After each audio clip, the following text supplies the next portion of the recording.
আমাদের বাসায় আমরা ৪ জন থাকি। আমি, মা, বাবা এবং আমার ছোট বোন রিমঝিম। গল্পটা আজ থেকে ৪ বছর আগের। তখন আমার বয়স ২০ এবং রিমঝিম এর বয়স ১৭।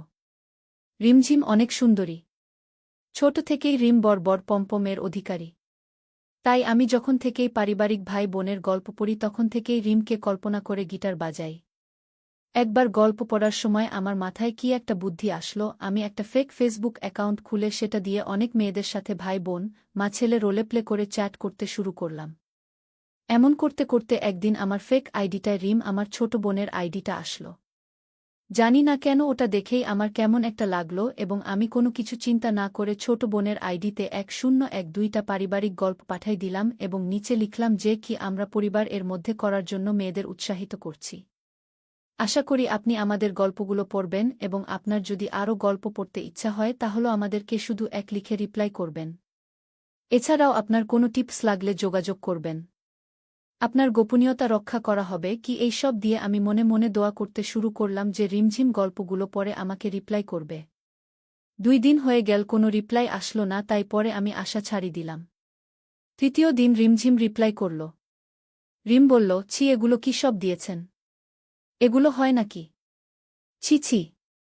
আমি বললাম, জি ম্যাডাম, এগুলো আসলেই হয়। ইভেন আমি নিজেই আমার ছোট বোনকে আদর করি। বাইরের দেশে এসব কিছু কমন ব্যাপার হলেও আমাদের দেশেও এখন এই সব হয়। শুধু সবাই লুকায় লুকায় করে। রিম বলল, ছি ছি, এগুলো সব মিথ্যা। আমি বললাম, আপনি যদি চান আমি আপনাকে প্রমাণ দিতে পারি। রিম বলল, কি প্রমাণ? আমি ৪-৫টা ভিডিও পাঠিয়ে দিলাম যার সবগুলোই ভাই বোন আর মা ছেলের ভিডিও। এই যে ম্যাডাম। রিম এরপর আর রিপ্লাই দিল না। রাত ১টার দিক মেসেজ দিল। রিম বলল, এরা কি আপন ভাই বোন? মা ছেলের ভিডিও থাকার পরেও ও ভাই বোনের কথা বলায় আমি অনেক বেশি খুশি হলাম। বুঝলাম যে আশা আছে একটু হলেও। আমি বললাম, নাহ ম্যাডাম, এরা অভিনয় করছে। মানুষ কি নিজের বোনকে করার ভিডিও এইভাবে ইন্টারনেটে দেয় বলেন? এগুলো তো ভাই বোনের মধ্যেই গোপন থাকে। রিম বলল, আপনি তো বললেন আপনি প্রমাণ দিবেন। আমি বললাম, আপনার কি এখনও বিশ্বাস হচ্ছে না? রিম বলল, আমি তো জানি এগুলো সম্ভব না। বিশ্বাস কেন করব? আমি বললাম, আচ্ছা একটু সময় দিবেন আমাকে। আমি এরপর কিছু ইন্ডিয়ান ভাই বোনের ভিডিও দিলাম, দিয়ে বললাম, দেখেন এই গুলায় মেয়েগুলা ছেলেগুলোকে ভাই বলে ডাকছে। সেই দিনের মতো রিম আর কোনো রিপ্লাই দিল না। রিপ্লাই আসলো পরের দিন বিকেলে। আমি বাইরে ছিলাম বলে ওর মেসেজ দেখলাম রাত ১০টায়। খেয়াল করলাম রিম ওর ঘরেই আছে, তাই মেসেজ দিলাম। রিম বলল, এগুলো কি? এরা তো আসলে ভাই বোন। ভাই এর সাথে এরা কিভাবে করে? আমি বললাম, ম্যাডাম, এখন অনেকেই করে। আপনারও বান্ধবীরা হয়তো করে কিন্তু কাউকে বলে না। রিম বলল, আমার এক বান্ধবীর খালাতো ভাই ওর পম্পম টিপেছিল একদিন, এটা ও বলছিল। কিন্তু এগুলো তো আপন ভাই। রিমঝিমের কাছে এই কথা শুনে আমি বুঝলাম আমার ছোট বোনটাও যতটা সহজ সরল ভাবতাম অতটা না। যার জন্য আমি খুশি হলাম যে ভালোভাবে আগালে হয়তো সুযোগ আছে। আমি বললাম, এই তো বুঝতে পারছেন। খালাতো ভাই না আপন ভাই টিপছে, তা তো আর আপনাকে বলে নাই। রিম বলল, নাহ, ওর তো আপন ভাই নাই। আমি বললাম, আপনার আছে? রিম বলল, জি আছে। কিন্তু আমরা এসব কিছু কোনোদিনও করব না। আমি বললাম, কেন, আপনার ভাই ভালো না? রিম বলল, নাহ, ও অনেক সুন্দর। ৬ ফিট লম্বা। শুধু ফর্সা না, শ্যামলা। সব মিলিয়ে সুন্দর। আমার একটা বান্ধবী তো ওর সাথে করতে চায়। কিন্তু এগুলা হয় নাকি কোনো দিনও? আমি বুঝলাম আগুন জায়গা মতো লাগছে। আর ওর বান্ধবী এর কথা শুনে তো আরও বেশি খুশি হইলাম। তাই সিদ্ধান্ত নিলাম যে তাড়াহুড়া করা যাবে না। ধীরে ধীরে বোনকে আমার জন্য পাগল বানাতে হবে। তাই আমি ওকে ১০টা আরও ভাইবোনের গল্প পাঠিয়ে দিলাম। আমি বললাম, ম্যাডাম, এক কাজ করেন, আপনি আজকে রাতে এই গল্পগুলো পড়েন এবং ভাই এর জায়গায় আপনার বড় ভাইকে আর বোনের জায়গায় নিজেকে চিন্তা করে আমাকে কালকে জানাবেন। আজকের মতো গল্পের মজা নেন। পরের দিন সকালে আমি নিজেই রিমঝিমকে মেসেজ দিলাম। আমি বললাম, ম্যাডাম, রাত কেমন কাটল? রিম বলল, আপনি আর আমাকে মেসেজ দিয়েন না প্লিজ। আমি এই মেসেজ দেখে ভয় পেয়ে গেলাম। আমি বললাম, কেন ম্যাডাম, কি করলাম আমি? রিম বলল, কি সব করতে বলেন আপনি আমাকে? আপনার জন্য কাল রাতে আমি ঘুমাতে পারিনি। আমি বললাম, ঘুমাননি কেন? রিম বলল, গল্পগুলা পড়ার সময় আমাকে আর ভাইয়াকে ভাবছি। পরে সারারাত এটা ওটা চিন্তা করে আর ঘুমাতে পারিনি। আমার ছোট বোন সারারাত আমার সাথে ওসব করার কথা ভাবছে শুনে আমার খুব খুশি লাগল। আমি বললাম, কেমন লাগছে আপনার, ভালো না খারাপ? রিম বলল, জানি না। কেমন কেমন লাগছে? আমি বললাম, আপনি কি আপনার ভাইয়ার সাথে করতে চান? রিম বলল, আপনি কি বলছেন এসব? আপনার সাথে কথা বলাই দেখি আমার ভুল হয়ে গেছে। আমি এমন মেয়ে না। আর আমার ভাইও এসব করবে না আমার সাথে। আমি বললাম, আর যদি আপনার ভাই আপনার সাথে করতে চায়? রিম বলল, বললাম না চাবে না ও কখনো। আমি বললাম, আচ্ছা আমাকে একটু সময় দেন, আমি আপনাকে জানাব। রিম বলল, কি করবেন আপনি? আমি বললাম, রাতে জানাচ্ছি। এরপর আমি ফেক আইডি দিয়ে আমার রিয়েল আইডিতে মেসেজ দিয়ে অনেকগুলো মেসেজ বানিয়ে স্ক্রিনশট নিয়ে রাতে রিমঝিমকে মেসেজ দিলাম। আমি বললাম, আপনার ভাই তো স্টোরি পড়ে ডিরেক্ট ভাই বোনের গল্প চাইছে আরও পড়ার জন্য। রিম বলল, মানে? ভাইয়ার সাথে আপনার কবে কথা হলো? আমি বললাম, আপনি আপনার ভাইকে যে বার্থডে উইশ করছিলেন ওখান থেকে আপনার ভাইকে মেসেজ দিয়েছিলাম। সে তো শুরুতেই ভাই বোনের স্টোরি চেয়ে নিল। রিম বলল, মানে? আমি কিছু বুঝতেছি না। আমি কিছু স্ক্রিনশট পাঠিয়ে দিলাম, যেগুলো আমি ভাই বোনের গল্প দিতে বলছি। আমি বললাম, এই যে দেখেন। রিম বলল, ভাইজা আসলে আপনার কাছে ভাই বোনের গল্প চেয়েছে? আমি বললাম, জি ম্যাডাম। ভাই বোনের কয়েকটা মা ছেলেরও নিয়েছে। রিম বলল, কি? আমি বললাম, আমার তো মনে হয় এখন আপনার কথা ভেবেই গল্প পড়ছে আর নিজেরটা নিয়ে খেলা করছে। রিম বলল, ছি ছি, কী সব বলছেন আপনি? ও আমার আপন বড় ভাই। আমি বললাম, কিন্তু আপনার আপন বড় ভাই তো আপনার সাথে ওটা করতে চায়। রিম বলল, আপনি আবার এইসব কি বলছেন? আমি আবার একটা স্ক্রিনশট পাঠালাম। ওটায় আমি বলছি যে আমার ছোট বোনের পম্পমগুলো বড়। ওর ব্রা এ দেখছিলাম ৩-৬ সাইজ। আমার ফ্যান্টাসি আছে যে আমি আর রিম দুইজনে একদম সব নেংটু থাকব। আমি রিমকে আমার কোলে বসিয়ে ওর পম্পম টিপব, তারপর ওর ওটা চাটব। ছোটবেলায় যতক্ষণ আমরা একসাথে ঘুমাতাম তখন একবার আমি ওর শর্টস সরিয়ে ওর ওটা দেখেছিলাম আর নিজেকে কন্ট্রোল করতে না পেরে একবার মুখ দিয়েছিলাম, এটাও বলে দিলাম। আমি বললাম, এই যে ধরেন আপনার সব প্রশ্নের উত্তর। রিম মেসেজগুলা দেখে ২ ঘন্টা কোনো রিপ্লাই দিল না। আমি একটু ভয় পেয়ে গেলাম যে ও আবার কাউকে কিছু বলে দেয় নাকি। পরে দিন রাত ৩টার দিকে মেসেজ আসলো। রিম বলল, আমার তো বিশ্বাস হচ্ছে না ভাইজা এসব বলেছে। আমি বললাম, দেখেন এখন সবাই এগুলা করে। আর না করলেও সবাই ভাবে এইসব। আপনার ভাই তো আপনাকে কাছে চায়। আপনিও রাজি হয়ে যান। প্রয়োজনে আমি আপনাদের মিল করিয়ে দিচ্ছি। রিম বলল, নাহ নাহ প্লিজ। আপনি ওকে আমার কথা কিছু বলিয়েন না। আমি চাই না ও এসব জানুক যে আমি জানি। আমি বুঝতেছি না আমার বড় ভাই আমাকে নিয়ে এসব ভাবে নাকি গল্প পড়ে বলে দিচ্ছে। আমি বললাম, তাহলে আপনি তো নিজেই পরীক্ষা করে দেখতে পারেন। বুঝতে পারবেন আপনার ভাই এর মনে কি আছে। আর আমিও আপনাদের সাহায্য করব। আমি আসলে চাচ্ছিলাম এতদিনের আশা এখন যখন একটু পুরা হওয়ার সুযোগ আছে তো একটু মজা নেই। রিম বলল, কিভাবে কি পরীক্ষা করব? ও একবারে রাজি হয়ে যাও তো আমার একদম লোহার মতো শক্ত হয়ে গেল। আমি বললাম, আপনি আপনার ভাইকে একটু আপনার শরীর দেখান আর খেয়াল করেন তার কি অবস্থা হয়। রিম বলল, আমি আমার ভাইকে আবার কি করে শরীর দেখাব? আমি বললাম, মনে করেন কাল সুযোগ বুঝেটি শার্ট পরে ওর সামনে যাবেন। ওকে একটু আপনার পম্পম দেখাবেন। তারপর ও দেখার সময় কি করে সেটা দেখবেন। রিম বলল, এটা কি ঠিক হবে? ও তো আমার আপন ভাই। আমি বললাম, আপনার ভাই আপনাকে ৫ থেকে ৬ বছর ধরে আদর করতে চায়। আপনাকে নাকি ঘুমের মধ্যে একবার একটু টেস্টও করেছে। আপনাকে আমি আপনার ভাই যে স্টোরিগুলো পছন্দ করেছে ওগুলো দিচ্ছি। আপনি সকালে তারপর নিজে সিদ্ধান্ত নেবেন কি করবেন। এরপর আমি প্যান্টের নিচে আমার দাঁড়াই থাকা গিটারের একটা পিক তুলে ওরে দিয়ে বললাম যে এটা আপনার ভাই এইমাত্র দিল। আপনার কথা ভেবে নাকি তার এই অবস্থা। আমি তাকে বলেছি আমি আপনাকে রাজি করানোর বুদ্ধি দিব। তাই সে আমাকে এই ছবি দিয়েছে। আপনাকে কত আদর করবে ভাবেন। রিম বলল, দেখি আমি বুঝতেছি না কিছু। আপনি না জানি কোথা থেকে আসলেন আর এখন আমি কি সব ভাবছি আপনার জন্য। আমি বললাম, যা হয় ভালোর জন্যই হয়। রিম আমাকে রাতে আর মেসেজ দিল না। আমিও ভোর পর্যন্ত ঘুমাতে পারলাম না এই চিন্তায় যে রিম কি সকালে আমাকে তার পম্পম দেখাবে। পরের দিন সকালে রিম আসলেই আমাকে ওর পম্পম দেখাবে নাকি এসব ভাবতে ভাবতে ঘুম আর হল না তেমন একটা। সকালেও তাড়াতাড়ি উঠে গেলাম।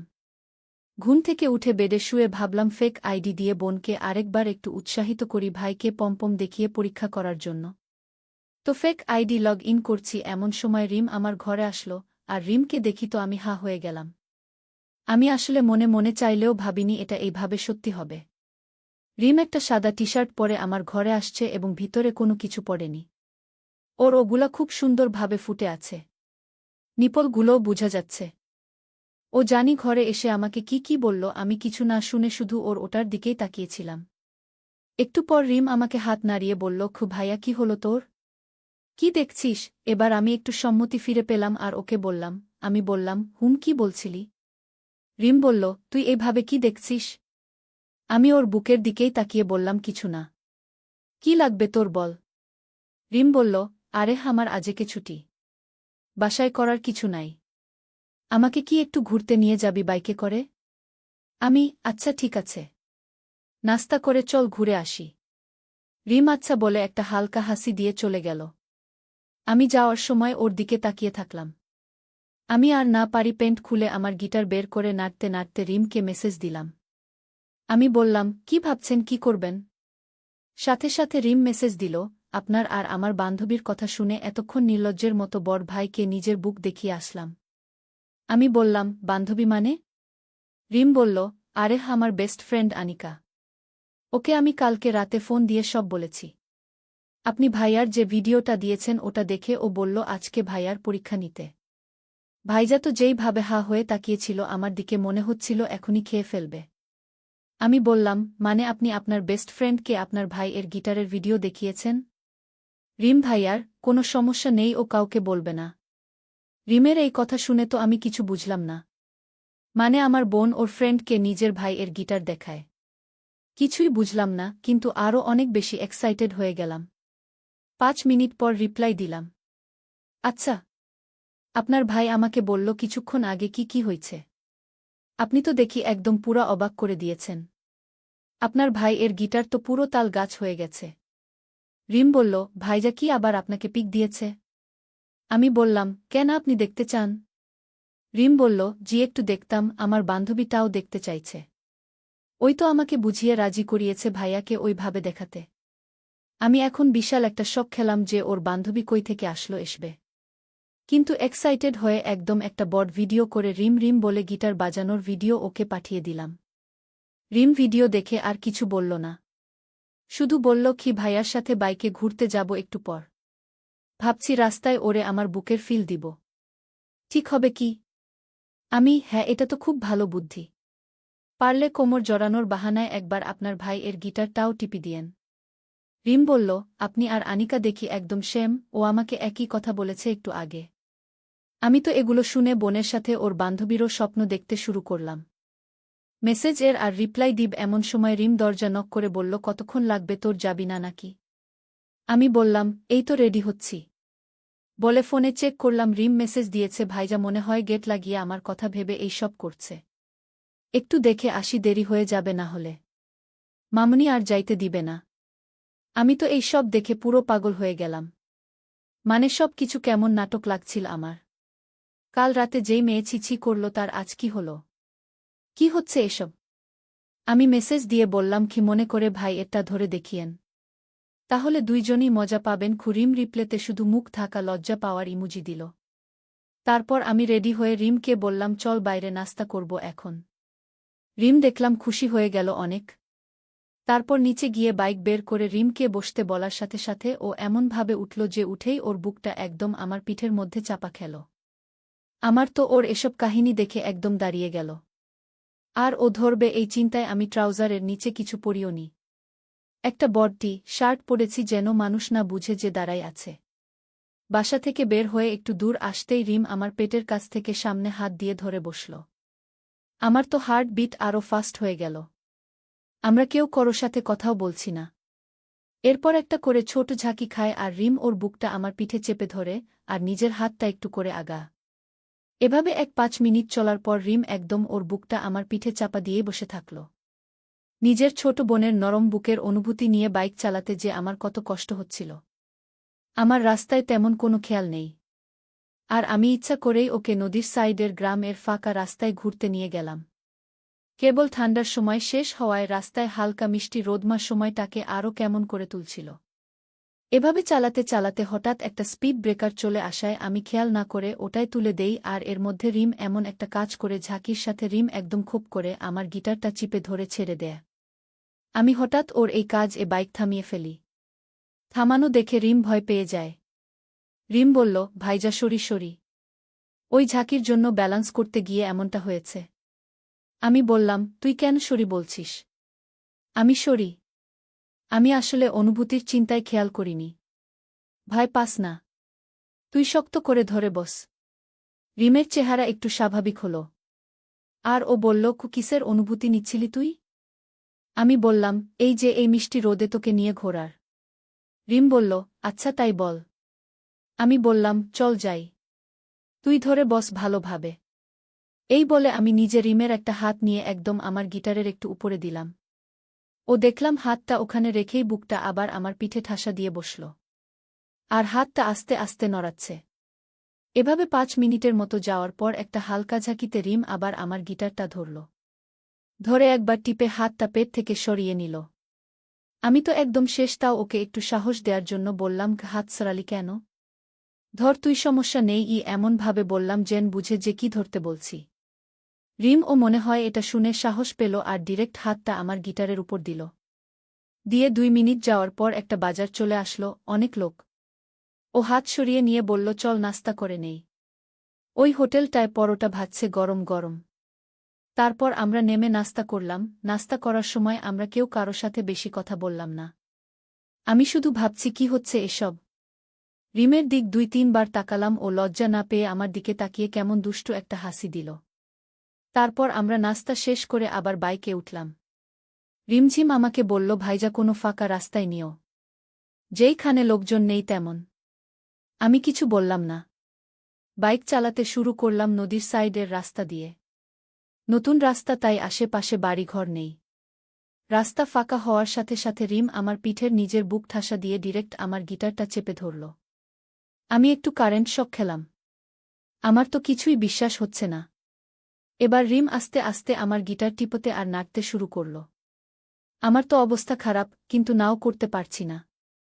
একটু পর রিম অনেক জোরে জোরে টিপতে শুরু করল, যার কারণে 2 মিনিট পরেই আমার পড়ে গেল। পেন্ট পুরা ভিজে গেল। রিম একটু থামল, তারপর বুঝলাম না কি হলো, আবার ফুল দমে নাড়তে টিপতে শুরু করল। আমি বুঝলাম রিমের সব ভয় সংকোচ শেষ। তাই আমিও পিঠটা চুলকানোর বাহানা রিমের একটা বুকে হালকা হাত লাগিয়ে আস্তে করে একটা টিপ দিলাম। কি যে নরম ছিল বলে বুঝাতে পারব না। কিন্তু এর সাথে সাথেই রিম আমার গিটার ছেড়ে দিয়ে বলল, চলো বাসায় যাই। তারপর একটু দূর হয়ে বসল। পুরো রাস্তা কোনো কথা বলল না, আমাকে ধরেও বসল না। বাসায় গিয়ে নেমে ডিরেক্ট ভিতরে চলে গেল। বন্ধুরা, আজ এই পর্যন্তই, বাকিটা আগামী পর্বে আসবে। পরের পর্ব পেতে চ্যানেলটি সাবস্ক্রাইব করে পাশে থাকা বেল আইকনটি বাজিয়ে দাও।